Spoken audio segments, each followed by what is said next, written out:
Okay.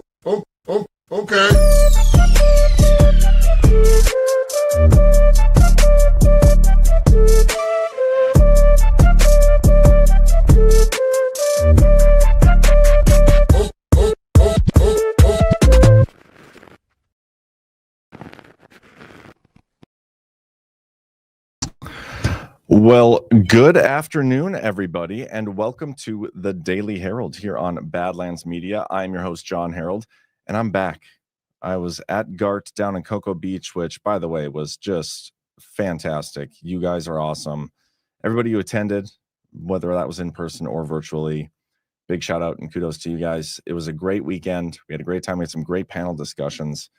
And then, as soon as the conference ended, we decided to drive all the way to North Dakota. I mean, we kind of had to get my girlfriend's car up here. But I tell you what, that is not something I ever want to do again, is drive 29 hours. And we did it. We left at like 1:30 or 2 or whatever from Florida on Sunday.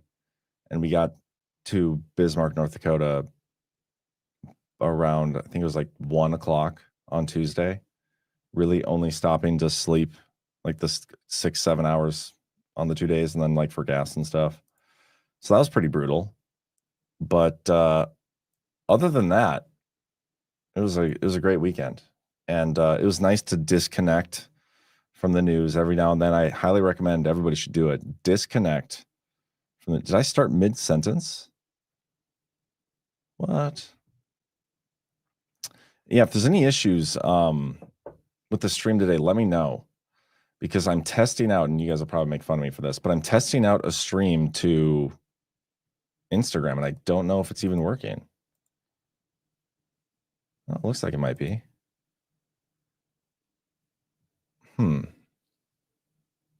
Yeah, I'm trying to stream it, trying to grow the audience. One of the things we discussed while we were down in Cocoa Beach, but it looks like when I was gone, everybody kind of lost their damn mind. Everybody lost their mind. We have a potential government shutdown being ended, and I'm going to go through a couple things in that bill because it's a little ridiculous. We have, what else do we have? Oh, we're talking about H1B visa holders again. That's fun.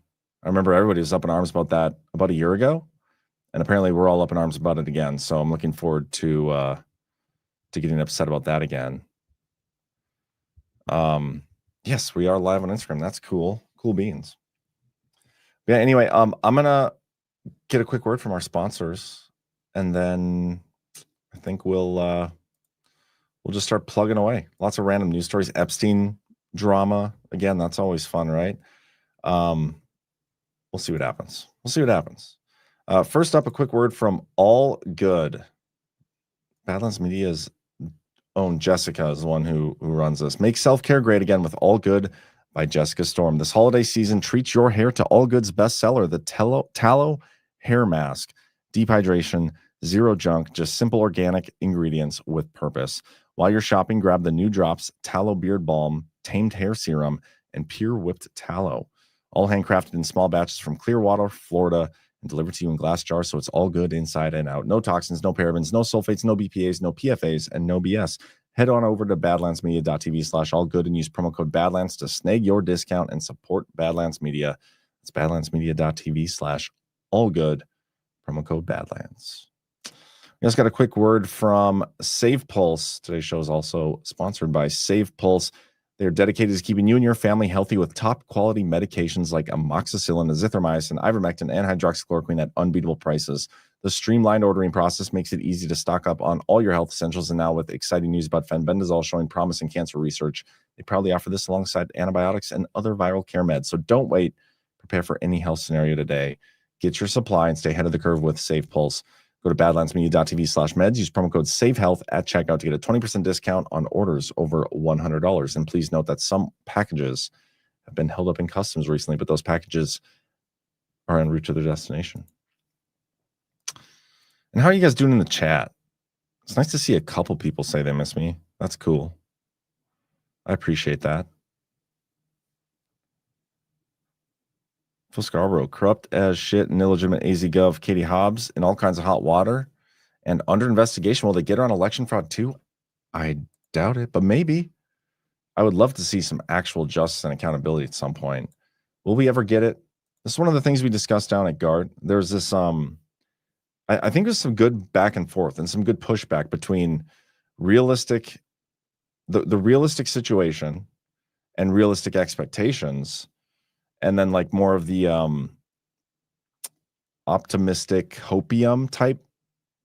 Maybe hopium is a strong word. I don't want to say hopium because there are some reasons to be like optimistic about whether it's investigations or election fraud stuff, reform. There are reasons, but we just haven't seen the net effects of it yet. So there's also reasons, like you could go both ways. Like never mind, I'm not going to go there. But anyway, I'll check in on the chat a few times. Let's first check in on Doge, because guess what, guys? There's no update on the Doge website. This is another thing that was surprising about GART. A lot of discussions brought up Doge and how everybody's like, yeah, Doge is in all these agencies now, and they're finding all this, corrupt spending and wasteful spending and whatever. And that's possible. But again, haven't seen it. And I'm probably the only guy on the internet who checks the Doge website every single day for updates. And in terms of like how often they update it, it's pretty damn inefficient. The Department of Government Efficiency is not very efficient when it comes to updating their own website. And eventually, like they say here, this will initially be updated weekly. Over time, the website will improve and the updates will converge to real time. Maybe this is real-time updates. Maybe that's the problem, is we're not actually saving any money, and this is the real-time updates. But it does say here, it was last updated October 4th. They're not very good about updating this. And you could argue, it's because the government was shut down, and maybe that's true. We'll come back from the government shutdown, and it'll be, trillions of dollars, but don't hold your breath on it. Don't hold your breath on it. Yeah, you guys are talking about me having to drive. I do get real antsy if I'm not the one driving. And so I'd always come up with I had schemes and trickery to make sure that when Cece was driving, it was only for a very minimal amount of time. Micro Toolmaker for $55 says, great GART experience. Where we go, when we go all. Good to see you, man. It was good to meet you in person. And he also gifted 10 subscriptions. Really appreciate the support. And he was very generous with Ash this weekend in her legal defense fund, which was awesome. Got to talk to the Micro Toolmaker a little bit. He's aptly named on Rumble. I'll say that because he showed me one of his tools. It's a micro. It's insane, like insane in a good way of how he's able to actually make that tool. I don't understand. I wish I could have gotten to talk to him more. But yeah, thank you for the support, man. It's good meeting you. Anyway, no update on the Doge website. Shutdown continues, though, for now. We have a bill passed by the Senate. We'll talk about that in a minute. And see, here's the thing. I'm like playing catch up, like I'm talking to you guys as if I'm breaking news. You guys are probably aware of all this stuff anyway already that I'm going to probably discuss today, but that's fine. I'm going to do it anyway. No update on the presidential website in terms of actual anything. The last executive order we had was back on November 4th when he updated the reciprocal tariff rates with China. Otherwise, it's just nominations. Anniversary of the Marine Corps, which we celebrated at GART. Veterans Day, great stuff. I mean, that's great stuff, but it's not like actual executive orders. Oh, it is Anti-Communism Week. That's, woohoo, great stuff. But yeah, so the Senate, they passed a bill or resolution to reopen the government through January, and they send the legislation to the House. It's rumored that the House is going to be voting on it today. It's been shut down since October 1st. It's the longest shutdown in history. It's been shut down for 41 days. I think I saw something having to do with the shutdown. I think somebody sent me a DM. Like I thought they were going to keep it shut down for 41 days so that, let me see, to clear out the SES. Not happening. It was Eric Jones who sent it. And we're past 41 days. So let me see if the context of that is right. I thought it was 60 days originally.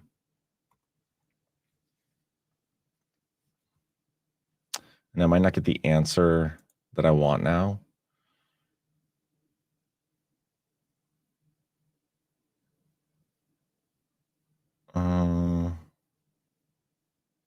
Yeah, I'm not seeing anything. I'll come back and look at that. It just reminded, like when they said 41 days, it reminded me of the DM I got, which said the same thing. So maybe it's significant, maybe not. We'll come back to it. But the resolution passed 60-40 vote. It's a 390 some page resolution. I'm going to read you a couple sections of it. One section really. But yeah, it looks like the House is going to vote tonight, 7 p.m. Eastern. Exciting stuff, guys. Exciting stuff. But this is the part that like kind of threw me for a loop. So anytime these bills come out, and I didn't spend a lot of time, like I haven't read the whole thing word for word.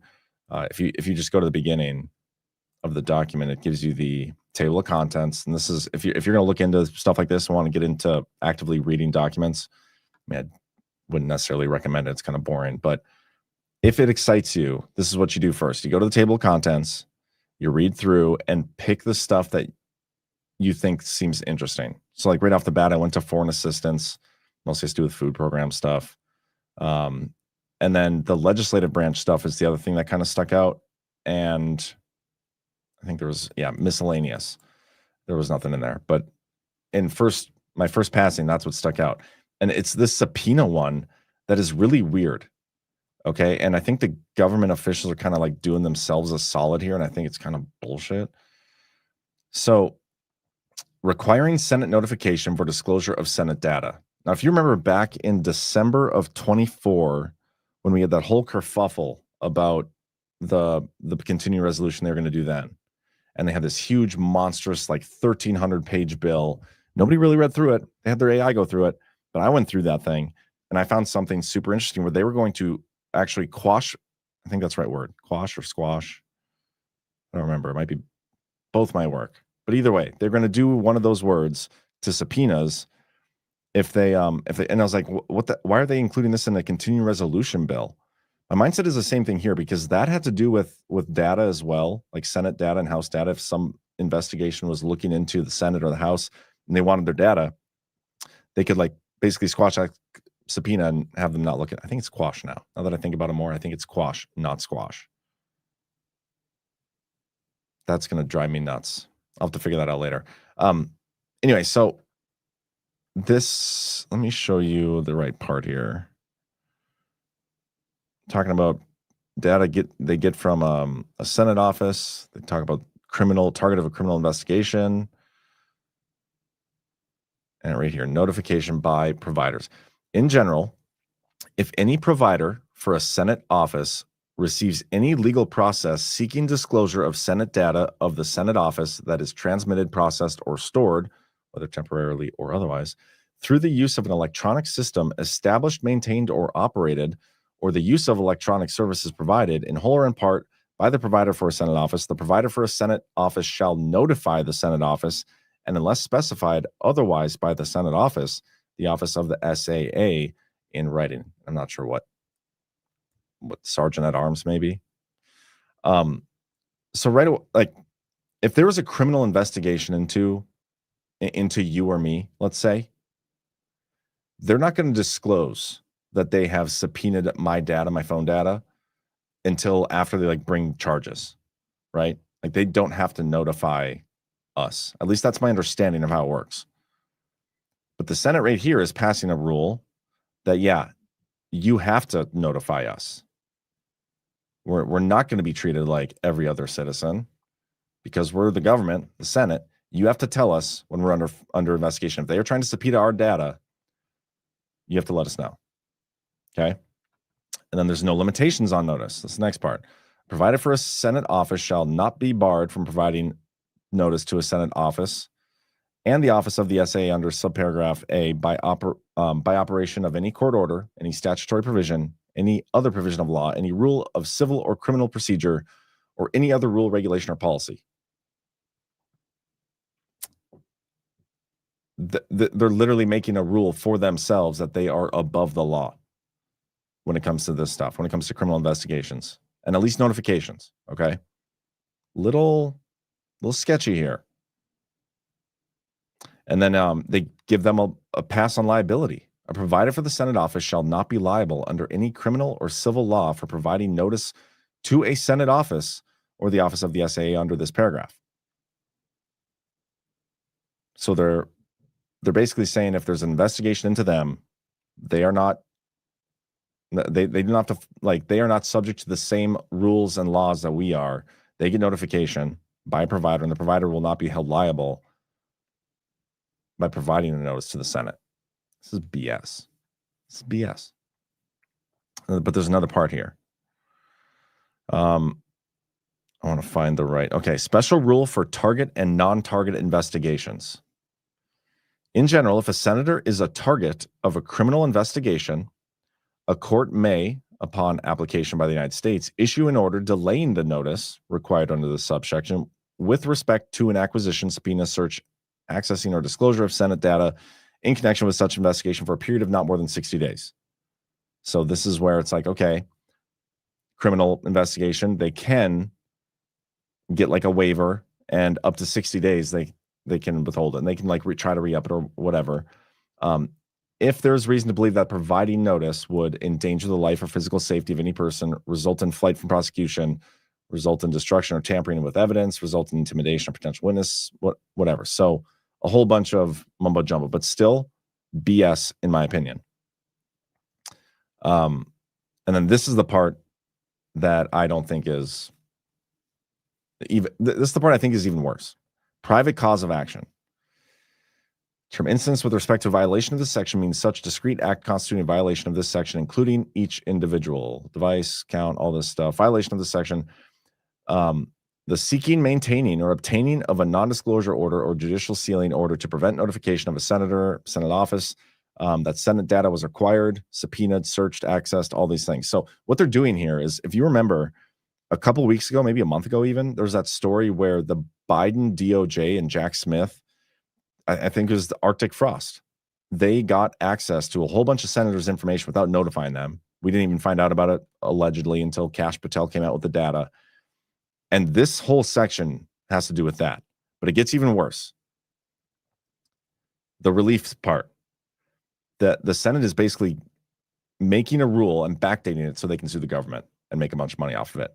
Relief. In general, if a senator prevails on a claim under this subsection, the court shall award for each instance of a violation of this section the greater of statutory damages of $500,000 or the amount of actual damages, reasonable attorney fees and costs of litigation, or such injunctive and declaratory relief as may be appropriate. Upon motion by a senator, a court may award such preliminary injunctive relief as the court determines appropriate with respect to a claim under this subsection. They're creating a law to make it illegal for anybody to like subpoena their stuff, whatever. That sucks. They're above the law. We get it. And now they're creating relief that if it happens, they can sue and they get a bunch of money. It's like, okay, well, that's crazy. They can't, anybody who does it, they can't claim immunity or whatever. That's fine. But then wait till you see this part. Limited retroactive applicability. In general, the amendments made by this section shall apply to any acquisition, subpoena, search, accessing, or disclosure of Senate data, and to any failure to disclose such an acquisition, subpoena, search, accessing, or disclosure occurring on or after January 1st, 2022. So then they backdate it, and they're going to allow themselves to sue the government for a whole bunch of money for the stuff that the Biden administration did when this wasn't in place at the time. I mean, yes, it was still illegal. All that stuff shouldn't have happened. But they're basically creating a law so that they can each sue and make a whole bunch of money. And I kind of think that's bullshit. Like, do you understand what I'm saying? The Senate is putting in a continuing resolution bill to reopen the government, by the way, a section where, one, they are required to be notified if there's anybody like digging into any of their data, okay? And the provider gets immunity, or, you know, they're free from liability for sharing it with the Senate office, okay? 2, it's illegal to do such a thing now. Like, you cannot look into their information. And if you do, without notifying them appropriately, they can sue you and make up to $500,000 each instance. And then they backdated it to 2022 so it covers the Arctic Frost stuff. This seems like abuse of power. Seems like if I were to create a rule for myself, Like, I don't know. I can't even think. I'm too perfect. I can't even think of a rule that I would violate. But let's just pretend if I made it illegal for somebody to. No, that's probably not a good joke.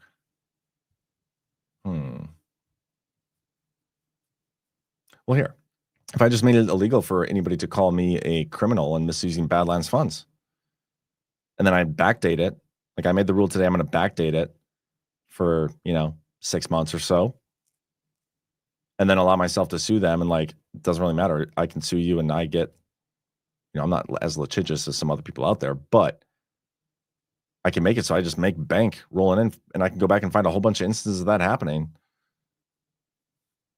It's crazy stuff. Doesn't seem right.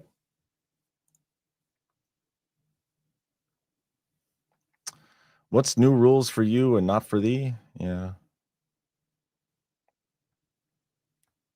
Yeah, pretty much just Coke. Except they fabricated, not backdated. But yeah, anyway, so this is the super important stuff that's in the bill that is being sent to the House to reopen the government and allow themselves to wastefully use more of our tax dollars. We're going to have a whole bunch of tax dollars going to pay off Republican senators who got spied on by the Biden administration. Oh, it's ridiculous. There is some stuff about SNAP benefits in here. I think they are being renewed. I think I have a story of that too. Where SNAP benefits stand amid negotiations to end the government shutdown. The current federal government shutdown, which has set the record for the longest, has also interrupted Supplemental Nutrition Assistance Program, or SNAP benefits. The federal government shutdown began, blah, blah, blah. Supreme Court on Tuesday extended a pause of a federal judge's order that the Trump administration pay full SNAP benefits for November. The delay is slated to last until late Thursday. In the meantime, Congress may reach an agreement to end the shutdown and reinstate full SNAP benefits. Well, the federal government is mandated to pay full benefits. The Trump administration said the funding to pay 100% was not available and supported paying 65%. Originally, the administration had said it would pay 50% of benefits. We'll see what happens. I don't know. This whole thing's too. I was hoping it'd just stay shut down forever. So part of me is depressed that it's even being talked about opening back up. But whatever. They've blamed the air travel on this, and a lot of Badlanders, like Badlands hosts, had issues with their flights, which the airports were blaming on the shutdown, which was silly. But it's kind of weird. Like, why are these control towers working for the government anyway? You know what I mean? Like, I understand TSA being, Department of Homeland Security. I get that part. But like control towers, shouldn't those be owned by the airport? And like paid for by the airport? Or the airliners? The airlines? Like, why is that a government position? I never really understood that.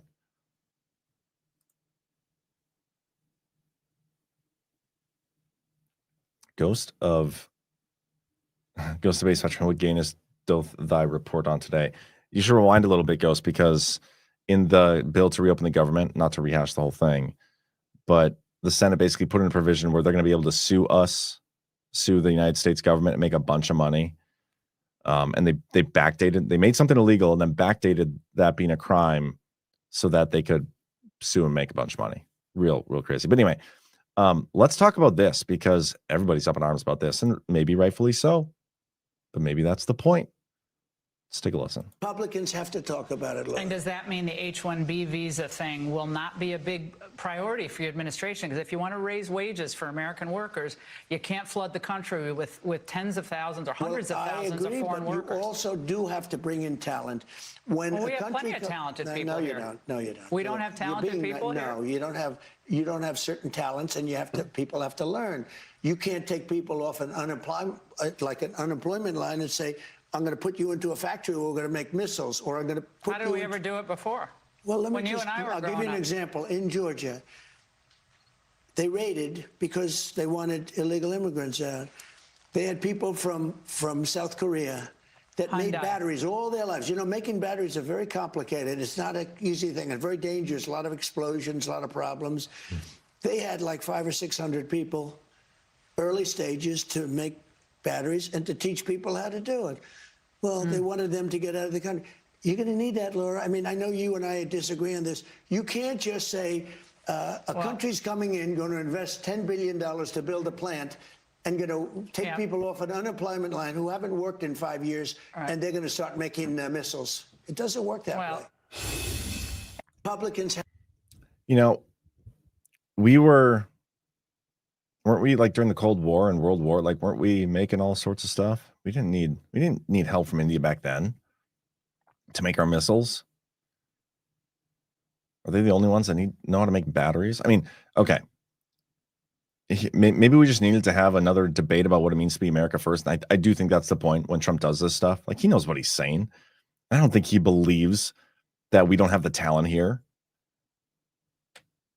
I really don't. But he says it, and it gets everybody pissed off. And then, you know, next week he'll come out and say the totally opposite thing. It's the feedback loop. He's playing good cop and bad cop in the same over the same subject. We talk about this all the time. Chris Paul talks about this all the time as well. I don't think he actually believes it, but people are freaking out, and I think that's good.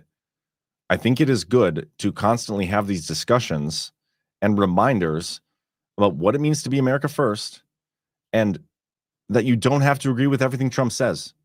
Because we went through a period for about 5-6 months at the beginning of this administration where you were not allowed to question a thing. It was you either cheerlead or you're anti-Trump, which is stupid and not productive. And not even, it's not logical. Like, there's so many things wrong with that point of view.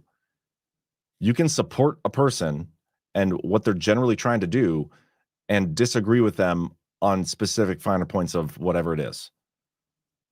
It is impossible, in my opinion, to 100% align with anybody ideologically.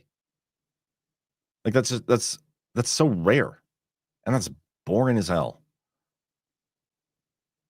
So yeah, Trump comes out, says something I don't even think he believes, and it upset people because it's really not an America first stance. And when it comes down to it, that's what we should all be advocating for at all times. Like, every situation, is this thing America first or somebody else first? And if it's somebody else first, why the hell are we doing it? And yeah, if we're going to be we're in the middle of this like mass deportation, finding illegal aliens, all these things, and we're getting these people out of our country, and now we're talking about bringing other people in. It just brings me back to the Vivek Ramaswamy and Elon Musk and the whole H1B visa holder debate, and everybody was freaking out, and Vivek Ramaswamy basically like removed himself from Doge because of it. Now he's running for governor of whatever state he's running for governor of. Ohio. It'd be funnier if he was running for governor of Indiana. That was a dumb joke. Sorry. Apologies to Indianans. But yeah, so he's pissing everybody off, and there's some follow-up questions to his administration. Okay, and they're not really doing a great job of covering his tracks. And it's kind of clear to see that his own administration, and I already knew this, I think you guys already knew this, Trump's administration does not like disagreeing with Trump. They're kind of pussies. And this is why I personally believe I'm the world's best boss, because I like when people disagree with me. Disagreement is how you foster creativity. But take a listen to Kristi Noem. What is the administration's position on these visas? No, we're going to keep using our visa programs. We're just going to make sure that they have integrity, that we're actually doing the vetting of the individuals who come into this country, that they want to be here for the right reasons, that they're not supporters of terrorists and organizations that hate America. And that's what I think is so remarkable is under the Trump administration, we've sped up our process and added integrity to the visa programs, to green cards, to all of that. But also more people are becoming naturalized under this administration than ever before. More people are becoming citizens because we're not just streamlining and building some processes back into our immigration policies. We're also making sure that these individuals that are coming into our country and get that privilege, that they actually are here for the right reasons. The Biden administration let thousands of terrorists into this country. They opened the southern border. They abused our asylum programs, abused our protected programs and visa programs, and we fixed all of it. It's remarkable what President Trump has done, and it's because he's a great leader. He's a visionary, and this man is going to go down as a legend in history as our greatest president ever. Madam Secretary. Brown noser, even though I agree. I agree with the last part she said. Not sure I agree with everything else. You know, it's unrealistic to expect that we're ever going to get to a point where there's zero people coming into this country and like everything is just America first. I totally get that. Unrealistic, although I would love to see it. I would love to see us. I do think we have the potential, the capability, the smarts and everything to do it all ourselves. Whatever jobs there are out there that only Indians can do, or H1B visa holders, Chinese, whatever, doesn't matter. Whatever job out there, I guarantee you that there's an American out there that can do it too. A veteran out there that can do it too. A homeless veteran probably. But no, we're going to give it to H1B visa holders, or at least that's what they're saying, pissing people off, which is great.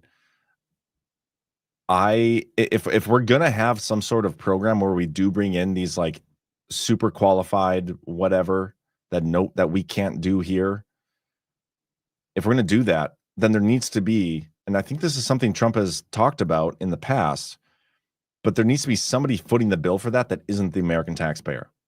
Like, okay, so if you have you need to bring in an engineer for AI or whatever, Oracle or something, Oracle foots that bill and pays the government for it. Like, yeah, we're gonna not only pay this person to come here, but we're gonna pay the government a fee, like a headhunting fee or something, for every one of those people that comes in. Or maybe it's the person themselves, if they want to come here, the gold card idea. Like if they want to come and become a citizen, it should be a privilege. It should not be a right. It shouldn't be just, even if you have the talent, whatever, it doesn't come free. Like there needs to be some benefit to the people that are getting jobs taken away from them.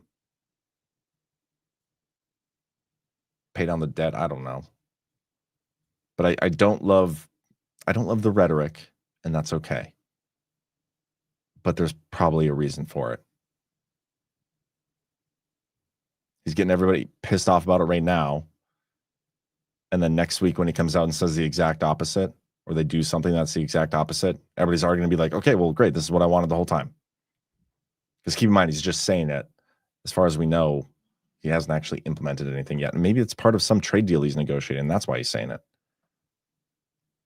100K per visa, that's great. I think it should be higher.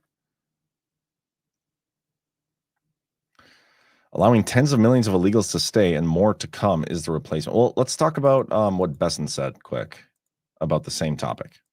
This is a little bit longer video, but it's good. Laura Ingraham aired her interview from a couple of days ago, and the kind of clashed a little on H-1B visas, which you upped the fee to $100,000. I want you to watch this and tell me what you think. And does that mean the H-1B visa thing will not be a big priority for your administration? Because if you want to raise wages for American workers, you can't flood the country with tens of thousands or hundreds of thousands of foreign workers. You also do have to bring in talent. When we have plenty of talented people no, you here. don't. No, you don't. We don't have talented people here? No, you don't have certain talents, and people have to learn. You can't take people off an unemployment line and say, I'm going to put you into a factory where we're going to make missiles. Where do you stand, Mr. Secretary?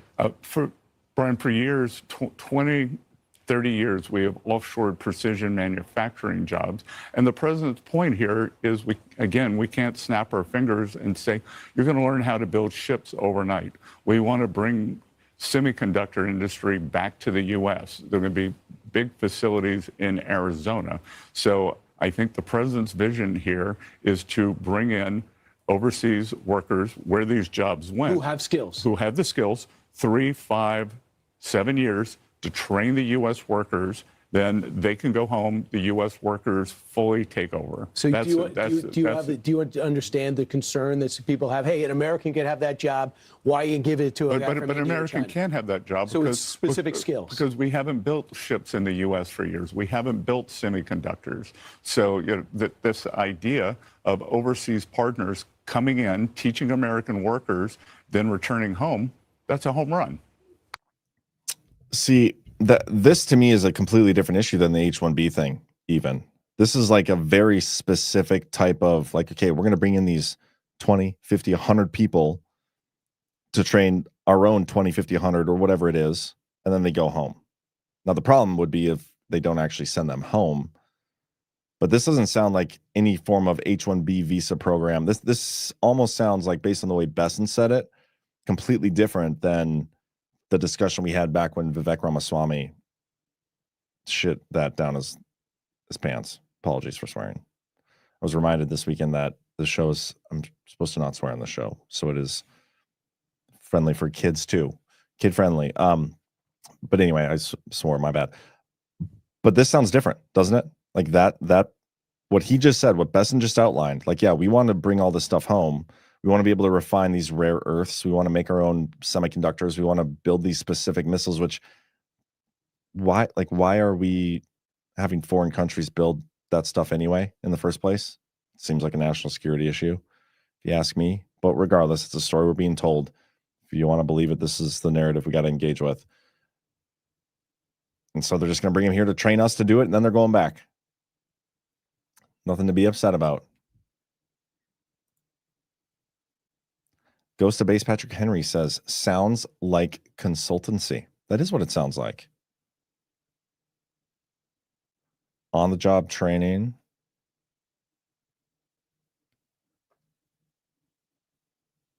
Great. Are there 100,000 of you? I have hundreds of friends and family that worked at Avondale shipyards.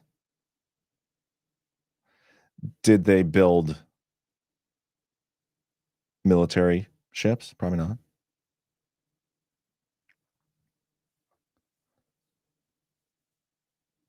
Weld Monkey says, that's BS. I'm building ship parts right now for the shipyard and submarine yard. But are they like missile subs? Or are they just like commercial submarines like Badlands wants to buy? I don't know. Either way, guys, like this narrative coming up is interesting. And the America First debates are always a good thing.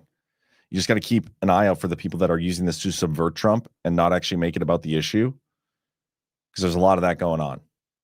Trump does these divisive things and has these, moments of division where he says something that kind of sparks everybody like, oh my gosh, what's going on? Which is good. Gets you to critically think and not just cheerlead everything he does. But there are people that use that to subvert Trump along the way. And once he comes around to the other side of it and they don't come around with him, it's pretty revealing who was just trying to impede and impose. Goes to Base Patrick Henry says, I've heard that Ghislaine Maxwell is quite the submariner. Speaking of Ghislaine, actually, you know what? I want to save that story for one more second, because we haven't, Trump was mentioned in the Epstein emails or something. But I want to have you guys listen to Steve Bannon real quick and what he has to say, because this is what I agree with. One thing I can tell you about corporate America, if you ain't on them about things like this, they're gonna have a workaround, because they want cheaper labor. You people, they don't like the Americans' attitude. They want cheaper labor, and they don't want to pay health benefits or retirement. Pretty simple. It's a big economic difference, but that's what I'm saying. American citizens got to come first here. You want to be the arsenal of democracy? You want to grow families that create young men and women that fought in these horrible wars in Iraq and Afghanistan, Vietnam, Korea, let's say everything since World War II. You want to create those heroes that you all say, thank you for your service. I tell you, don't say thank you for your service. Get on a company that's employing foreigners instead of American citizens. Every time you go in, you should ask them the question. People in the service, the last thing they need is your thanks. They do it for their country. They do it for their comrades in arms in the brotherhood of service. They don't need to be thanked. Every day in serving in those positions is a thank you. Ask every person that served, particularly most of the time, some make it a career, but the bulk go in for some period of your time in the 20s. And I tell people, it's the best thing you could ever do. The best thing you could ever do. So the country itself, by providing that opportunity, you're getting a thank you. You want to thank them? Make sure their families got their dads and moms got a shot to make a little money to raise them up right. Okay? Do that. And take the economic anxiety away from it. You want to build a strong country? Do that. Do that. Don't give them a handout. They don't need a handout. Only thing they want is not have the world come in here and compete against them every day in their own freaking country that they fought to defend and pay taxes for and built up. That's why people are so angry about this, and they should be angry about it. You should be angry about it. Rookie Irish came up with a great idea, badsubs.com. Love it. And the thing is, like, duality of, bicamerally. Are we talking about submarines? Or are we talking about sub sandwiches? Either way, they're bad. And I love it. Man, we're gonna have so many businesses, guys. We have co-founded so many businesses. It's so much fun. By the way, what is with the little flashcard behind them? We can do hard things. Normally, I listen to band, or if I've seen this, I haven't noticed it. Like, aren't the first letters supposed to spell out like a word? Wicked hat? Like, what is that? Wicked hut? Or just like random words? Like, can I put random words on behind me and make like the first letters all bold and make it seem like it's a thing? I don't know. Sorry. Let's talk about there's some Clinton corruption files out there. We haven't seen them yet, at least as far as I know. They've sent the evidence to Congress, but Bondi and Patel unleashed new evidence about former First Family Foundation. They've produced to Congress a new cache of documents showing how Bill and Hillary Clinton's foundation collected donations from foreign and domestic interests seeking influence, raising fresh concerns that such evidence was kept from federal prosecutors who tried to investigate pay-to-play allegations against the former First Family a decade ago. No way, they wouldn't have buried that, would they? The intelligence community, they would have buried something against the Clintons, but then later fabricated stuff against Trump? That doesn't seem like them. But I am excited for this stuff to come out. I'm sure Grassley will get this to us hopefully soon. What else we got? Yeah, this is like what's front and center on all the left-leaning mainstream media.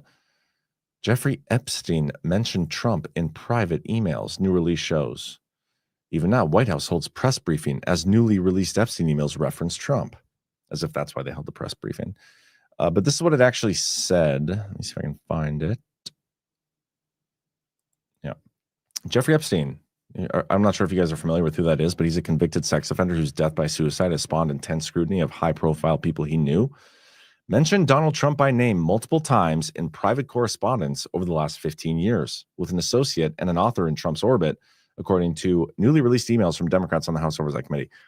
What I'm curious about right off the bat with this story, the people that have been trying to take down Trump for over a decade now,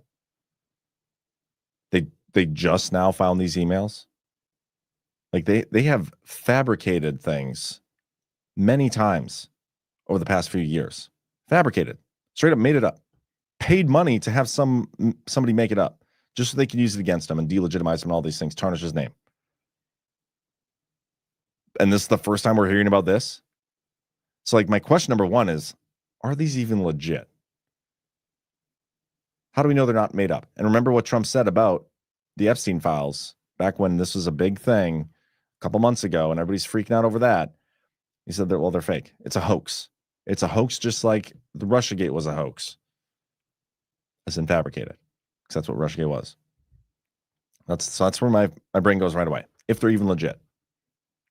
Number two, the emails to longtime Epstein associate Ghislaine Maxwell, who was convicted of sex trafficking after Epstein's death, and the author Michael Wolff include conversations in which Epstein asserts Trump spent significant time with a woman whom oversight Democrats describe as a victim of Epstein's sex trafficking. The emails also include a message in which Epstein asserts Trump knew about the girls, seemingly in reference to Trump's claim that he kicked Epstein out of his Mar-a-Lago club for poaching young women who worked there, according to the newly released emails. The emails were released Wednesday by Democrats on the House Oversight Committee, who obtained them after subpoenaing Epstein's estate earlier this year. Trump did not receive or send any of the messages, which largely predated his time as president, and he has not been accused of any criminal wrongdoing in connection with Epstein or Maxwell. Oh, I was worried there for a second. CNN has reached out to the White House and Wolf for comment. In one email, I want to find the pictures of them. To me, these are nothing burgers. If they're even real. Like, Trump isn't part of the communications. They're talking about him. I want to find the images of him because the way, let me see if CanCon has it on Twitter.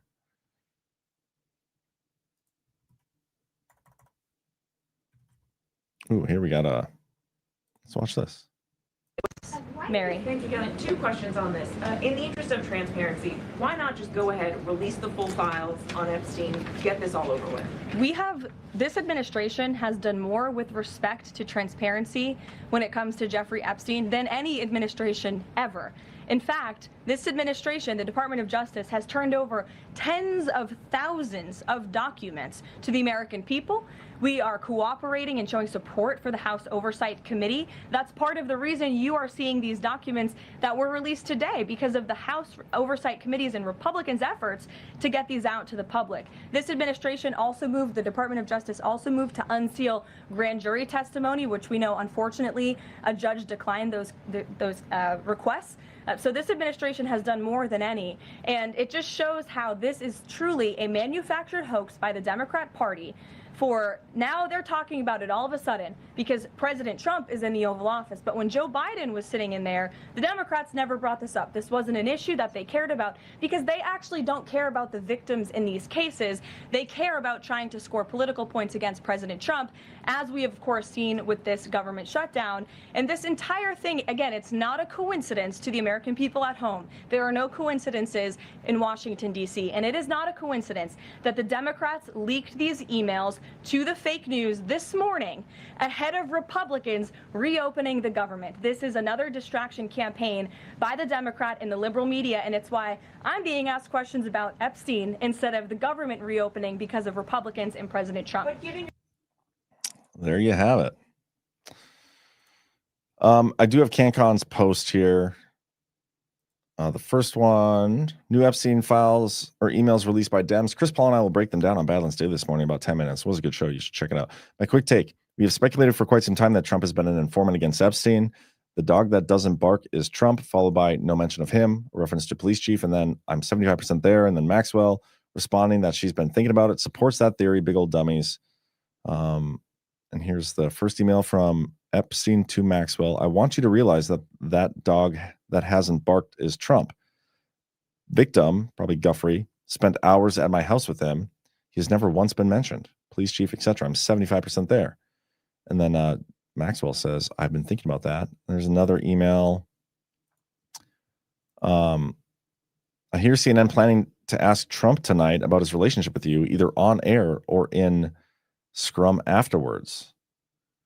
Then Michael Wolf. Oh, wait. Then G Vacation. Who's that? If we were able to craft an answer for him, what do you think it should be? Who's G? Anyway, this is the response from Michael Wolf. I think you should let him hang himself. If he says that's funny, because Epstein didn't hang himself. If he says he hasn't been on the plane or to the house, then that gives you a valuable PR and political currency. You can hang him in a way that potentially generates a positive benefit for you, or if it really looks like he could win, you could save him, generating a debt. Of course, it is possible that when asked, he'll say Jeffrey's a great guy, he's gotten a raw deal, and is victim of political correctness, which is to be outlawed in a Trump regime. I was 12-16 at 2015. Was that around the time that Trump was at CPAC and was asked a question about Bill Clinton? And I think that was February of 2016.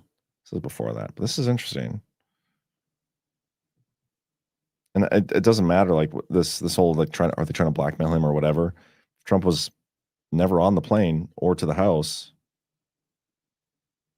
I guess he has been. So, well, there's no proof that he did anything wrong, so it doesn't really matter what they try to blackmail him with. It's all been public. They've been trying to use that against him forever, and it's never worked.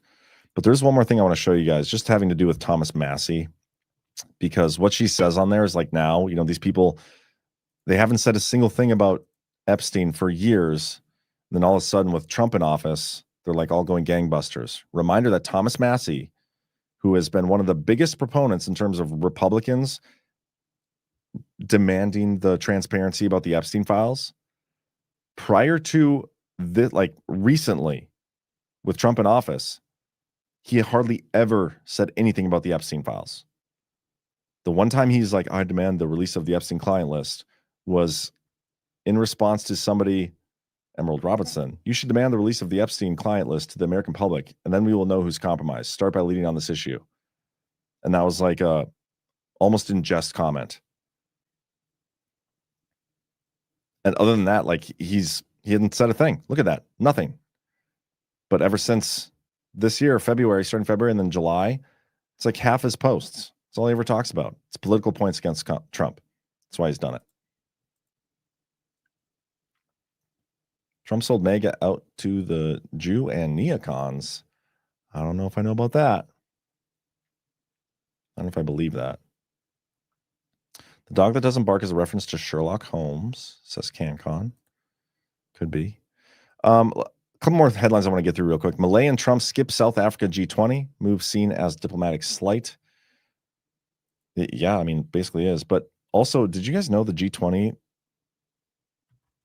has more than 20 countries? I'm pretty sure.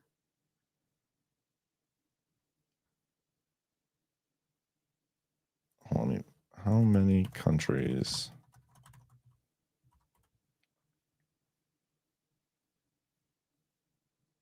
There are 21 members in the G20 as of 2025. Dumb name for a group. It's not even accurate. But yeah, Trump should skip all the stuff with the globalists and these world leaders. He doesn't need them. Ukraine's energy minister resigns. Justice minister suspended in $100 million corruption probe. I feel like every 3, 4, 5, 6 years or whatever it is, we get some new Ukraine energy corruption story that comes out, but we never get to the bottom of it. And they never tie it back to any of the U.S. political people, which they should and could, in my opinion. Maybe this time's different. But this happens. This is just a recycled story. We get this seriously every 4 or 5 years. Supreme Court is set to decide if states can count late mail-in ballots. Interested to see what they say, but they at least agreed to hear the Republican-led challenge. I am assuming they will say that you cannot count mail-in ballots received after Election Day. But who knows anymore? Who knows? See what happens. What else? Already covered that story. I might be done. That might be everything I got. Oh, we got this story. I'm sure Ghost has talked about this a few times. But an Israeli Knesset member, Nama Lazimi, leaks that Netanyahu issued a stand-down order on October 7th and ignored security protocol before the attack. The October 7th false flag has finally been exposed. The week after they admitted they raped prisoners too. Crazy. We already knew about this, though. This story came out a long time ago. But it's good that they're saying it in the Knesset, I guess. Bill Pulte posted this morning that they are actively evaluating portable mortgages. And to be honest, I didn't know what those even were, so I looked it up and I was like, why has this not been a thing before? This would be such a good idea. I mean, obviously it hasn't been a thing because the mortgage industry would look a lot different. It's like how they make their money is every time you get a new home or refinance or all those things, whatever, you have to go pay the fees, pay the bank, get a new mortgage, all those things, pay off your old one. It's basically a pyramid scheme. It is a pyramid scheme. But a portable mortgage, like if you get a good interest rate on a home and you move, you can just take your mortgage with you. That's base as hell. I love that idea. Especially since we're going to have like the 50-year mortgage. And when I run for president, it's going to be the 100-year mortgage. And so you're going to want to take it with you. If you like your mortgage, you can keep your mortgage. That's basically what it's going to be. And I think that's all I got. Yeah, that's all I got, guys. So, anything interesting in the chat that I should... Silver's up to 53.57. That's great.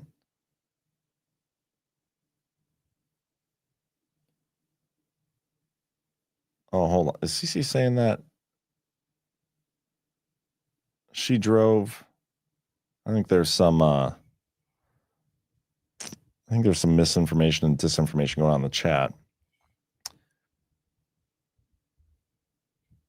She did not drive 35%. No way.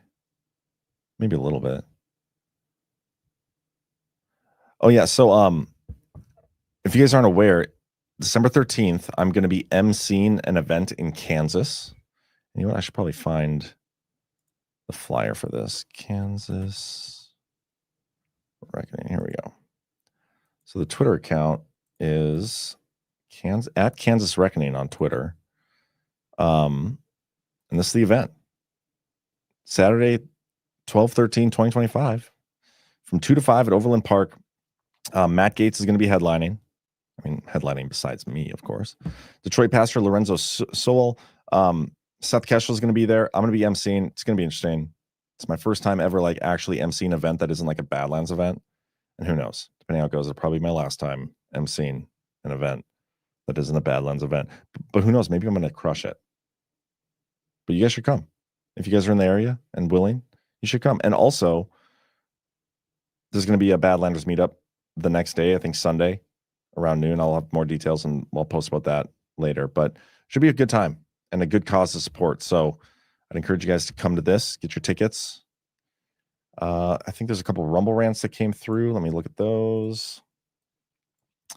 Eleanor 2000, thank you, John, for an incredible experience at GART as a first timer. It was great to meet you, Eleanor 2000. She gave us a little gift bag of stuff, which was really sweet of her.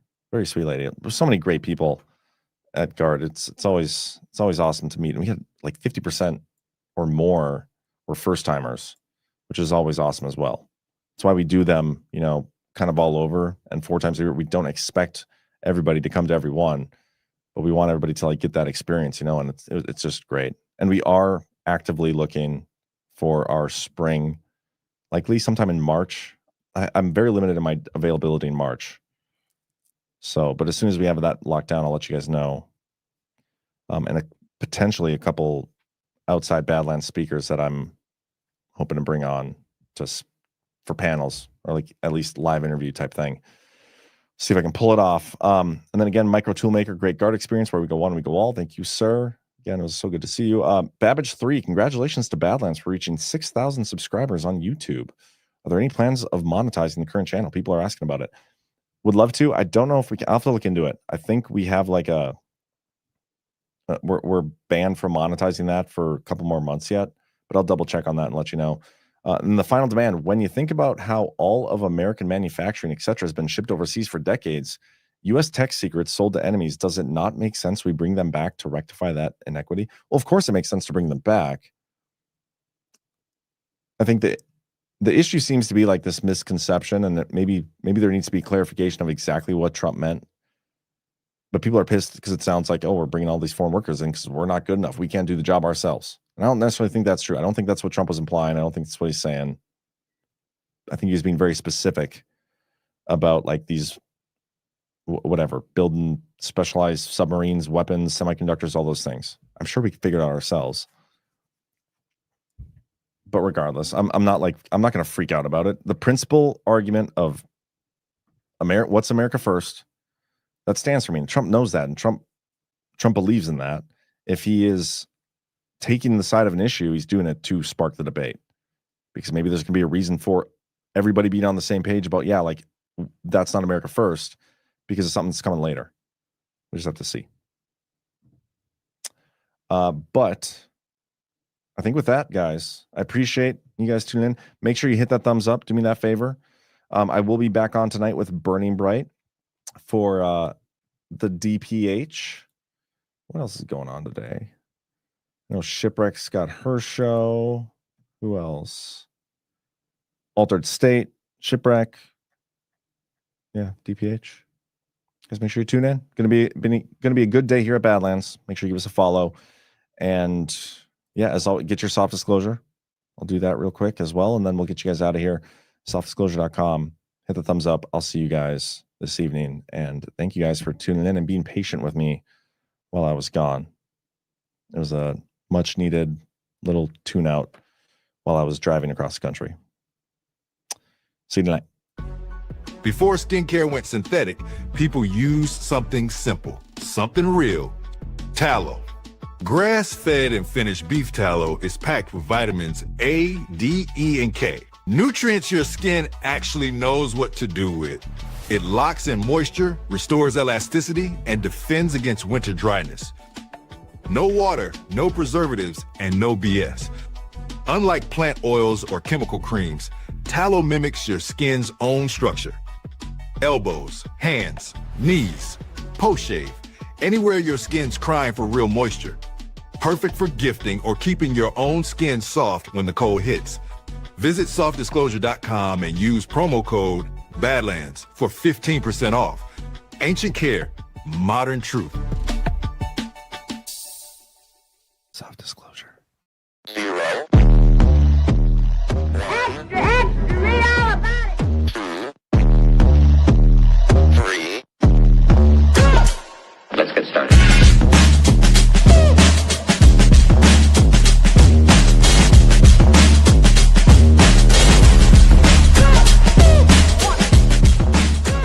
That's what she said. Oh, that's real good. Why they stopping me? Stopping me?